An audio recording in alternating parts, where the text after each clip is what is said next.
Zoom. See? And it's that easy. All right. So for you guys that are watching out there, Marta, say hi to everybody in Facebook. Hi, everybody. So excited to be here. So we are taping this live. This is going to be a podcast that will be used at a later date, and you will be able to get that off of wherever the heck you want to get your podcasts. But we just want to say hi to you. Unfortunately, we may be able to get to your questions after the podcast, but I'm not going to be like, hey, Sarah, and everybody else that's here, which I usually do, Marta. Mm-hmm. So we're going to start our podcast. So I'm going to count you down. Is that okay? Yes. All right. Hey, gang, welcome back to another episode of the Twiniversity podcast. I'm excited that we are beginning our season 2. Bum, bum, bum. We have had almost 100,000 downloads of our first season, which I would strongly recommend that you go and take a look at. It actually may not be so close to 100,000. I should probably go back. I know I was close. I was very excited about it. And we celebrated with, of course, Tito's and Seltzer, which is my number one drink, guys, if you did not know that. But today we're kicking off the season with something absolutely extraordinary. We have a very special guest today. And guys, I'm going to break your hearts and tell you, she doesn't have twins, but she's got triplets. Yay. Marta, welcome to the podcast. Thank you so much. I literally am so excited to be here and talking to you. Yay. Well, guys, this is Marta Spirk. She is a triplet mom of boy-girl twins. We were just having a side discussion about how I feel like it seems to be trending in the universe. That's on trend right now to have boy-girl triplets. So she originally had them in Brazil and then moved to the States when they were 9 months old. That's right. Holy moly. The travel, the leaving family, there are so many things there that I could talk about for days. Yes. And Marta is also a writer at Twiniversity. She's got a bunch of stuff. You just wrote a recent article about sending your kids to school with an oxygen tank. Mm-hmm. And I was literally floored. And so I can't thank you enough, honestly, from me to you for your contributions. Chills. So thank you very much. And then also to just so you know, like we get so many readers of that. And while certainly it's not going to be like our top read article, but you have to realize that the people that are searching that online and finding it, it's totally priceless information. So thank you so much. And officially, welcome to the family. Thank you. Oh, all of it has been amazing. So thanks again. Yay. So I'm going to just jump right in and say, how much trash talk do you talk about twin moms in the triplet world? Let's just rip off the Band-Aid. Well, I will say that I feel like it's not so much towards twin moms. It's more so, and I feel like twin moms go through this as well, is moms that have kids close in age, 3 kids close in age that say, I know what you're going through. And it's like, you don't. So I feel like not so much with twin moms. It's kind of like we understand each other. And I have several twin mom friends too. And they all usually say, I can't complain. I know it's harder for you, etc. So I don't think so. I don't think there's that much with twin moms. It's mostly with singleton moms that have kids close in age that try to pretend like they know what I'm going through. Yeah, I can't. I try. I let people say that and they'll be like, oh my gosh, I understand. I have Irish twins. And I'm like, you totally get it then. Right. Because at that point you can't argue, but you know that like in my heart, it's boiling blood. I could imagine what, like, I would never say to a triplet mom, like, I totally get it. I have twins. I would never say that in a million years ever. Yeah. So most of my friends, when my twinnies were little, were triplet moms.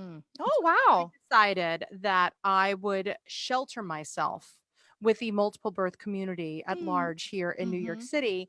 And I had 2 really good friends. I'm still close to them now that have triplets.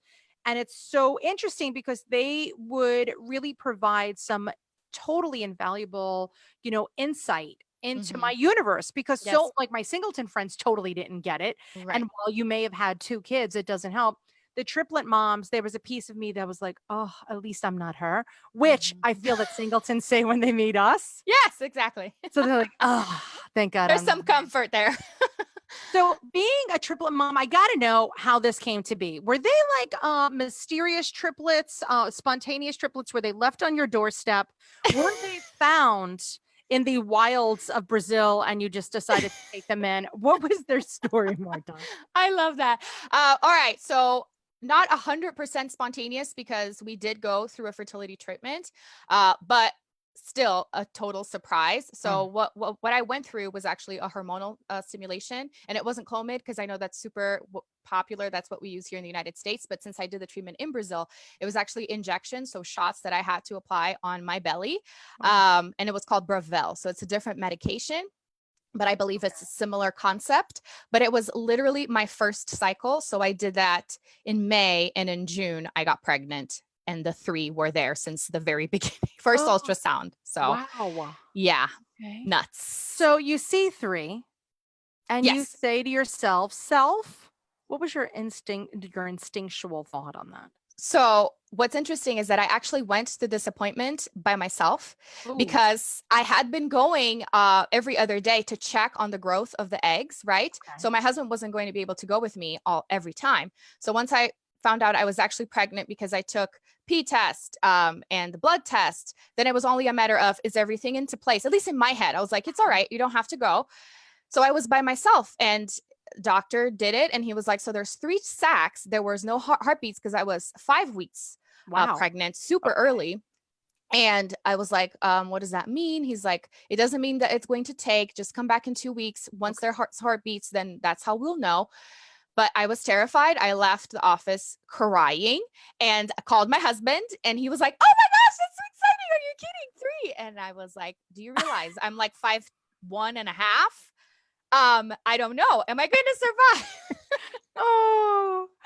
So yeah, that's how it was. And tell me, and so you made it to 41 weeks. How many weeks did you make it, right? 41. Yeah, I was like, no, where did you get that? No. No, 34, which was 34 is huge accomplishment. Yeah, I was Yes. upset because I'm an overachiever, and I had several friends, several people I smokes. connected with in Brazil that made it to 35, 36, 37. come So I on. was dead set on that, but you know, I'm super happy. They were healthy. They just 34. I made it to 34 and I only had the 2. So yeah. right. So you're like that's exceptional. My weird assessment of this whole thing is that I believe, and I really want to do like a study on this. I feel like my more petite moms go further than the average bear. Really? I feel like you don't have, I don't know if it's that I'm taller and there's gravity pulling everybody, you're Could be. closer to the equator. I don't know. Maybe there was something with that, but I don't know. I feel like all of my tiny moms like go so long, and you guys are like the first people that are like, it's never going to happen. I'm too petite. I think that you did something great there. That's fantastic. So when they were born at 34 weeks, how big were they? So my biggest was 4-ish pounds, and That's then the other huge. 2, the other 2 were smaller, so 3.8, 3.9. And I also was like, oh my gosh, I wanted them to be 5 pounds, but it Sure. just wasn't possible. Okay. But they Yes. did okay. They stayed in NICU for 22 days, Ugh. which was, it's always tough, but they did fine. Oh my goodness. Did they all come home at the same time? Yes, we decided to because it was That's just great. easier that way. Yeah. That's good that the hospital allowed that. Yes, yes. Oh, that's really good. They would not allow me to keep my son there. My son got discharged 2 weeks before my daughter. And I Oh, was wow. like, please, please, because then you have to worry about the care, like Right. who's going to be at It's home with one, who's a going to be the hassle. other. So yeah, it Mhm. was a lot, but you know what? We live and learn. And so Yes. what made you move to the US when they were 9 months old? Why didn't you stay? First of all, were you born in Brazil? I Like, was. okay, so your family's in Brazil. Yes, everyone's there. So I've lived there. I lived there until I was 23 when I got married to an American and moved here to Denver. And then we lived here for 3 years. And at the time, my parents were like, come on, you have to come back here and stay with us. Maybe try it out, see if he can, build his life here too, learn Portuguese, blah, blah, blah. So we were like, all right, let's do this. Let's try it. Mhm. And so we were living there. And by that time, we'd been married for almost 5 years. So I was like, let's start trying. And my parents were around. So it was all a combination of now we're here. Let's start trying here because we've been married for a while. We can start building a family. And I had the kids, but we already in the back of our minds wanted to come back because of education and better opportunities, security, Okay. and all of that. We wanted to come back, especially with him being American. That's like, the easiest thing in the world. Yes. And one of the main reasons why we decided to move, there was a huge, lots of different reasons, was because his dad had terminal cancer. And he hadn't been able to fly down to meet the kids. His entire family went down. And so we were like, he's not going to meet the kids probably if, we don't do this. And there's no way we're just going to go visit with infants and come back. Oh, absolutely. So that was one of the main reasons. And so we just took on the adventure. That is an unbelievable adventure. So now you have your in-laws here. So you still have family close. Yes. Well, they're actually in Nebraska. So close. I only have my sister because she actually decided to marry an American and move. And he actually happened to live in Colorado too. So that works in my favor, but not in my parents' favor. But the rest of the family's in Nebraska, but they come fairly frequently to visit and help out. Okay. So now you make the journey here. They're 9 months old. What are like your best tips for somebody that's starting fresh with triplets? So, and this is where I got into doing all that I'm doing right now with coaching and even, wanting to write and help moms, is because I found myself in this place of I'm stuck here, which is a blessing, but I'm also stuck. I don't have family. I don't have anyone to come and help. And I'm in a foreign country. I'm a first-time mom. And I have 3 at the same time. So it's a very different reality from when I moved first time to the US by myself, just figuring out married life, And so what I decided to do was look into myself and take care of myself. Good, because I was the only one there for them. So I might as well be there for myself so that I can be there for them. And this has been my message from the get-go, is that paying attention to myself has been the most selfless thing I have done so far. Oh my gosh, that's absolutely extraordinary. Now you have a podcast too. Yes. So your podcast is Mom Does It All. When did you start that? So I started that June of last year. So it's been a little over a year. And it has been like the best thing that I have done, because I got to connect with people that I wouldn't have otherwise.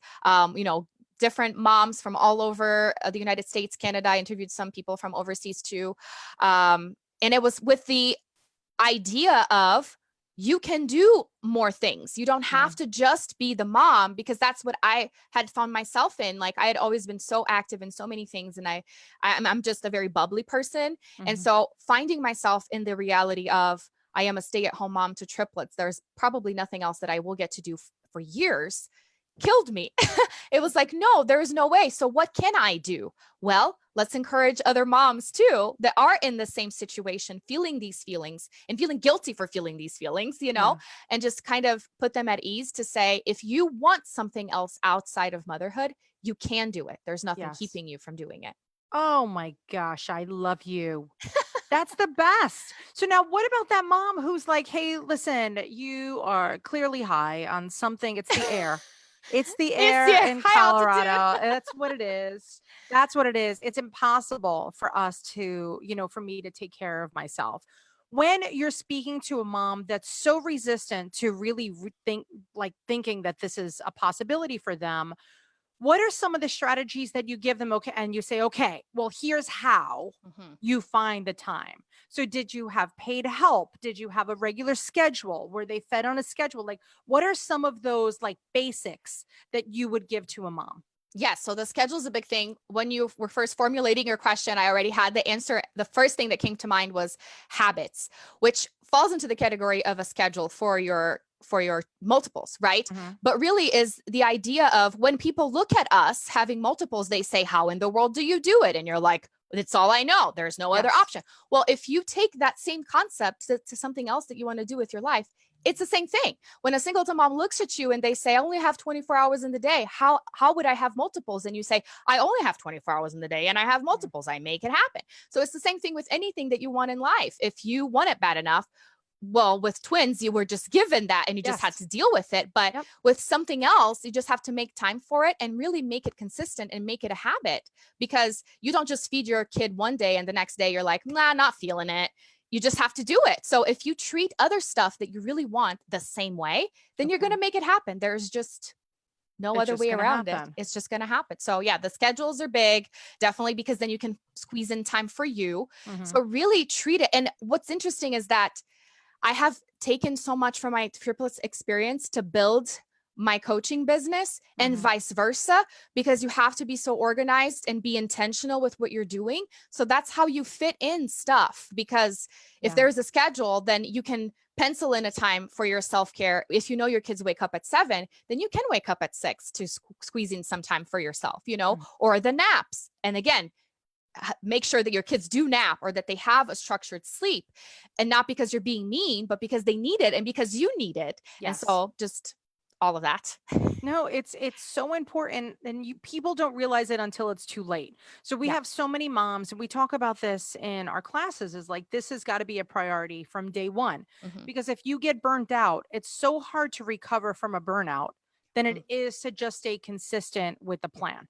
Yes. And that me time, and I make this crazy joke that like me time would be going to the bathroom with the door closed. Like that would be, I would consider that me time. Like if that's the only time that you could grab, just literally just take a minute, shut that door when your partner gets home, find a time to just have a moment to collect your own thoughts. Yes. And I wrote this article for Twiniversity, and it was a very like profound moment that I had, and it was recent, and my kids are going to be 15 soon. Wow. And it wasn't that you're not relaxing, you're recovering. And for somebody like sent me a meme of that, and it was my sister. I don't even know why I said somebody. I know it was her. And so every time I would take a minute to myself, I'd be like, oh, I can't do it. I can't, like, I don't have time. And I still say this now, like, Marta, and it's horrible that I'm still doing this. And she's like, you know what? You're not relaxing, you're recovering. And it is so true. And so from, your birth might be difficult, or maybe it's not difficult and you're just sleep deprived, but you do really have to try to take that moment. So I'm so proud of you that you recognize that early on in your parenting life, because you're already winning on that. Like that's a huge win. And so then you had the schedule down. How did you get 3 on a schedule? Like, what was the first thing? Did you start with a feeding schedule? Did you breastfeed? Did you breastfeed on demand? Like, how did that feeding schedule go with the babies? So I really took on the schedule from NICU. So that was super helpful to begin with. And then we started spacing things out. And I always like to say, don't expect to be doing what we're talking about here in the first 6 months. Everything is new. It's a lot of kids, right? It's like, just cut yourself some slack, in the sense of things are going to be a little chaotic until you figure out what works for you.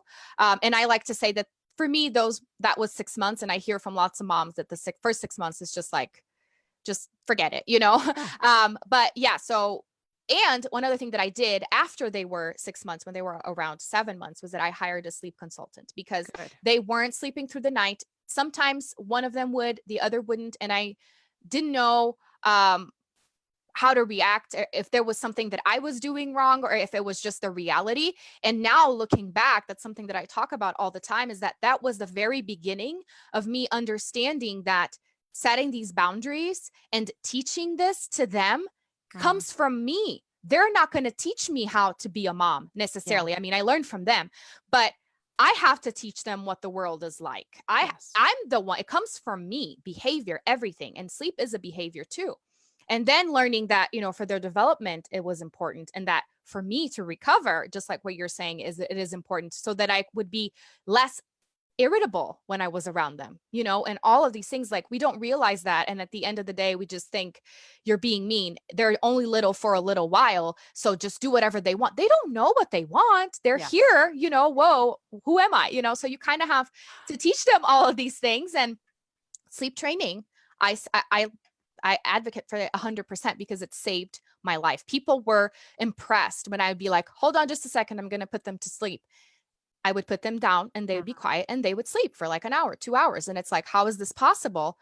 Because I made it happen. I taught them this, it's something that can be learned. And that really is what saved my life, to be honest. Oh my gosh, yes. Oh my gosh, yes. Preach, girl. That's the way it's unbelievable. The day that they started sleep training, it's like a revolutionary parenting moment. It is. You're like, what have I been missing this whole time? So yeah, it is learned. There's going to be different schools of thought that are like, oh, you should never sleep train your kids.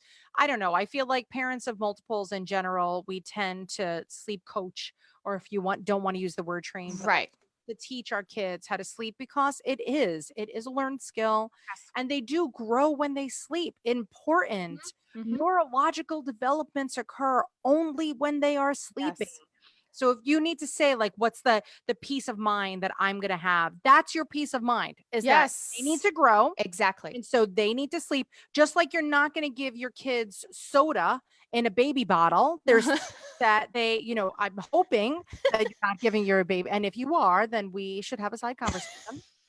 But you're going to teach your children proper nutrition, and Mhm. make sure that they're The getting same. the correct nutrients. Sleep is considered a nutrient Yes. that they're getting. Mhm. It's their vitamin. It's their vitamin S is what they Mhm. need. Oh, and mama needs it too. My Yes. gosh, my gosh.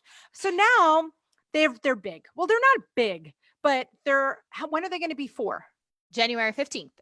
Okay, so we're coming up. Yes. We're coming up onto a big 4. So they're 3.5 right now. Mhm. And the one thing besides taking care of yourself, right? Because I'm kind of going down, taking care of Mhm. myself, getting them on a sleep schedule. Mhm. In the past 3.5 years of pleasure torture, which is what I really want to call parenting, it's because it's Yes. a wonderful type of torture. 100% Love it. definition. Love being tortured by my children. What are the other things that you're like, oh, people need to know about this, especially when it comes to trippies, as I say? And yeah, again, I was already formulating the answer in my head, and then you said pleasure torture because I was going to touch on that. I feel like because it's really, really hard, and the 3s definitely harder than the 2s. I feel like we need to start a movement of let's not talk about terrible 2s anymore because that's Yeah, not reality. no. 3 is worse by Teenagers. far. Oh, geez, Louise. I'm with you. Okay, Yeah. so tell me. Deep breath, deep So cleansing breath. deep cleansing breath.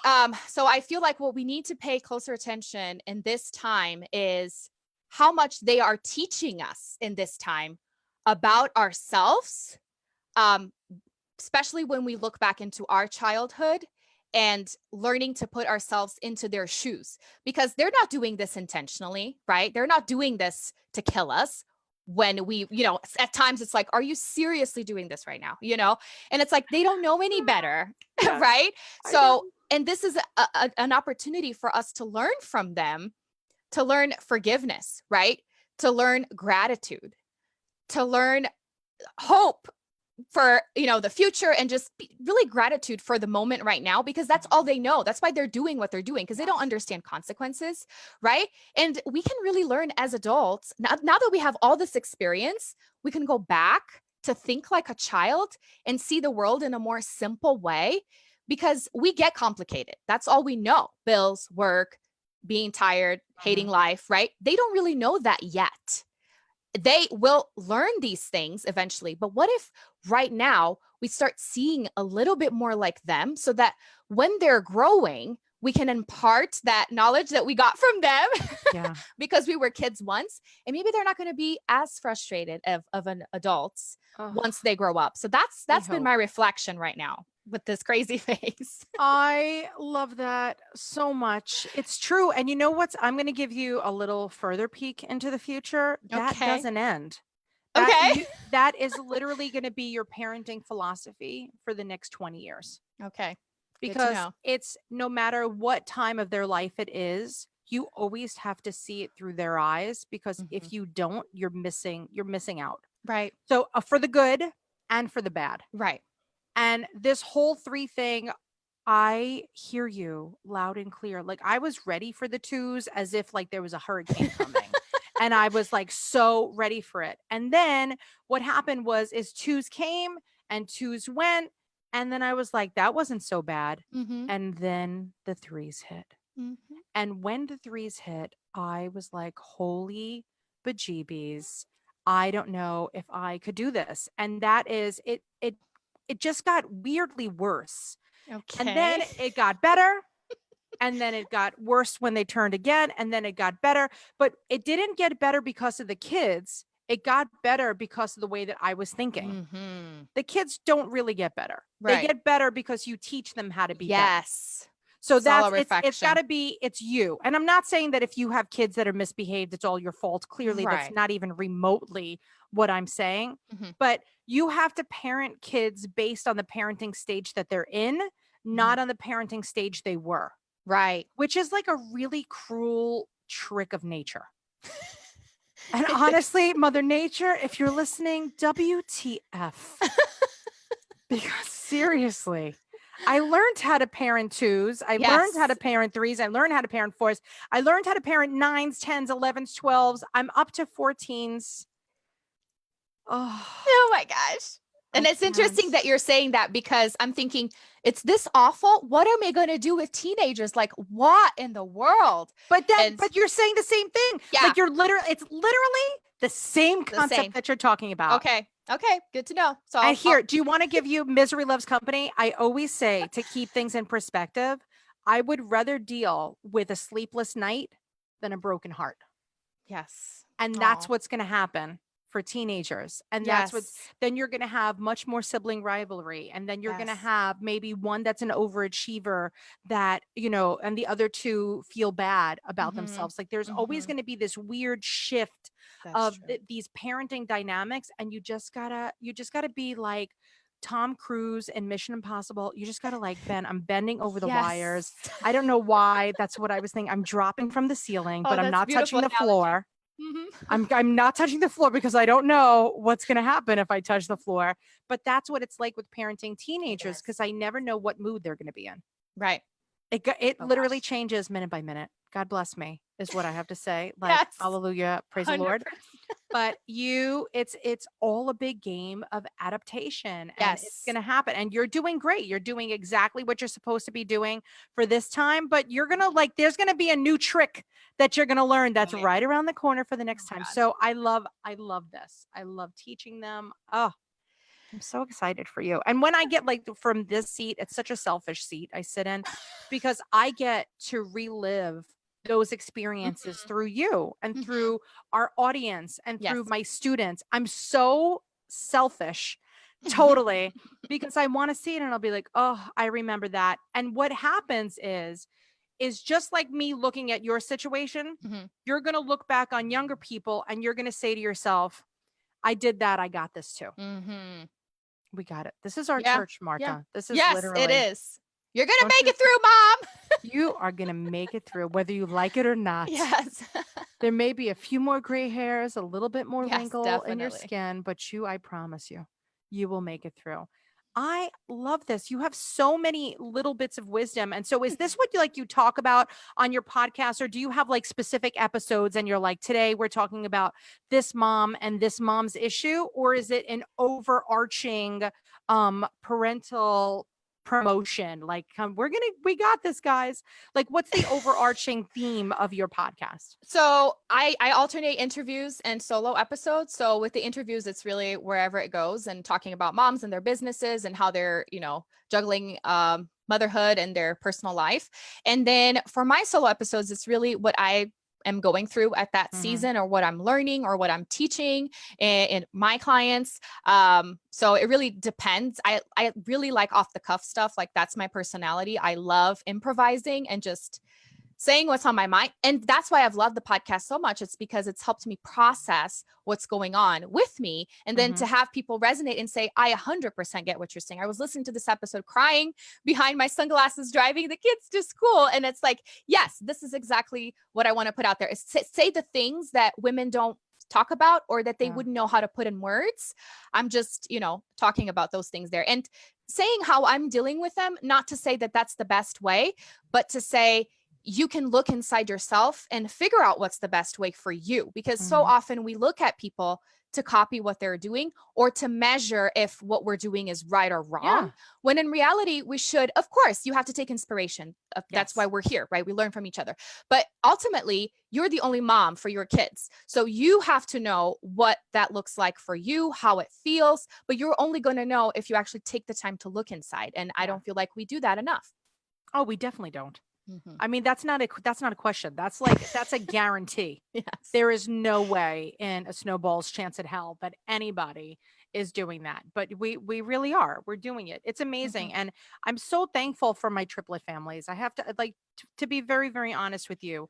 And it was just great. It was a great experience being with another family of multiples. Because remember, we'd be two adults with five children Mhm. and we'd go to the diner And it would be like we ran a tiny preschool, Yes. is what it was. And that was our ratio. And we had such a systematic way of dealing with things. I could have never, like, not saying that I'm not honest with singleton families, but like with another triplet family, I didn't feel judged. And I think with families of multiples in Mm. general, whether it's triplets, quins, quads, or just plain old twins, Mhm. I feel like there's no judgment. Like, this is Right. my system. Don't Yes. screw with my system. Mhm. I won't screw with your system. Exactly. And let's marry these two and figure out how we're going to go to lunch. Yes. It's I love it. I love our community. I honestly, do you ever Me too. say, like, can I ask you a weird question about triplets? Do you Sure. ever think that if it was one, which one it would have been? So I was dead set on having a boy, and I wanted it to be Samuel, and that was actually the first one that came out. So I mean, it's hard to picture not having the other two, but Right? when you're thinking I'm having one kid, it's either a boy or a girl, and then you pick names, but I wanted to have a boy. And I don't know if it's because I've always been kind of tomboyish and I grew up with a sister, no experience with boys whatsoever. I just had that dream of having a boy. That's kind of like my idea. And what's interesting is that Samuel is exactly like my husband, the naughtiest. He's the one that's on oxygen. And he is just like, I don't even want to use the word that we usually use here, but he's just like smart aleck, too smart for his own britches, all the expressions. Oh, That's him. That's I him. love it. I love it. I love it. I love it. Okay, now you mentioned the oxygen. We talked about it. How did this happen? Like, what are the issues that you what issues have you faced with your triplets? So well, first in the pregnancy, I did have to go on bed rest. So that was the first thing Mhm. because I was super active. I was just kind of like acting like I didn't have triplets in my belly and was just seeing how far I could take it with that attitude. Yeah. And so I was still, walking up and down the stairs, blah, blah, blah. So eventually my cervix started thinning out. So I had to go on bed rest. Otherwise, I was going to, go into labor. So that was the first thing. Then the NICU, they didn't have big issues. It was just, growth and Mhm. feeding and all of that. But when Samuel was 3 months old is when we found out there was something wrong. And it took a couple months for him to actually get a diagnosis. So that was hell, just to be honest with you. And even thinking back to Oh those yeah. memories, and when I started sharing more about it, now that it's been done for a while, I mean, he's still on oxygen, but that whole experience, it just brings me to tears all of the time because yes, NICU is hard, but when you think about your son having a condition that he wasn't born with and you having to leave the other two at home and him being hospitalized for weeks on end just by himself, separated from everybody, like that was nuts. And until he actually got a diagnosis and we were like, all right, this is what we have to do. And then even though that was a relief, it's still hard because it's like you have an extra child when you already have triplets because it's so much work and having to worry about, is he breathing? What's happening? And is he developing okay? What if the thing comes out of his nose? Is that going to affect him dramatically? And just the unknowns of the whole situation, especially because his condition is rare. So it's not like there was a textbook that I could follow for his Yeah. condition. Like everyone is different with his condition. So What is there it was, called? it's called NEHI, which is short for neuroendocrine hyperplasia of infancy. Okay.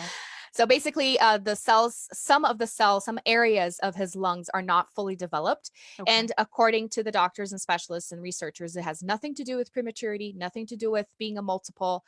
It may be genetic, just not sure. Okay. And so that was a challenge of its own.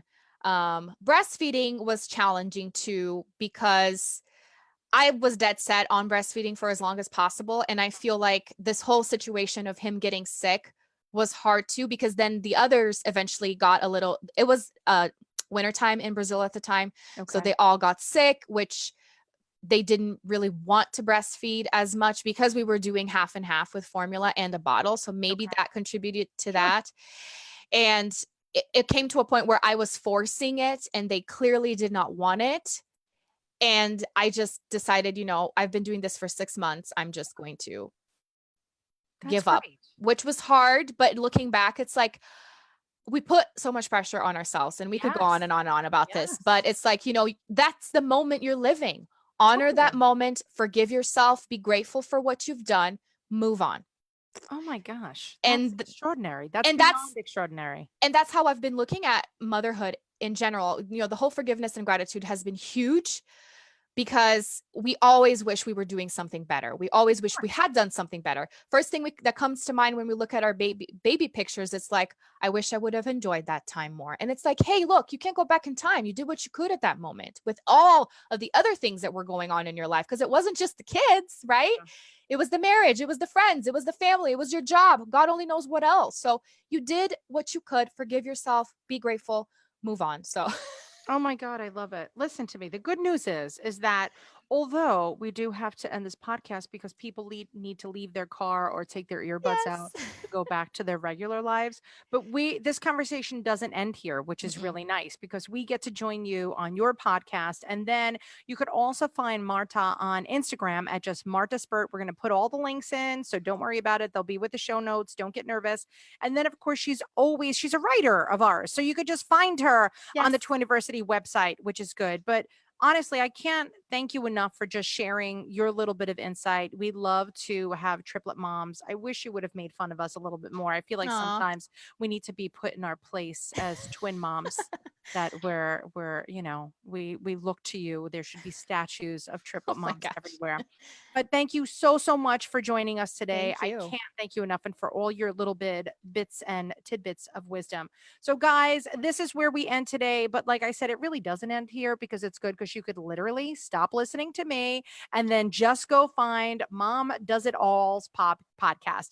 So you could go binge listen to those two. It is the one time that I will forgive you for not listening to any more Twiniversity podcasts today. So go check out Marta, find her online. And of course, if you need anything from her, if you don't want to go through there, you could just email us at community@twiniversity.com and we will get all emails to her directly. So thanks for listening. And don't forget, find us at twiniversity.com and Twiniversity on all social platforms. And until next time, see you later, alligators.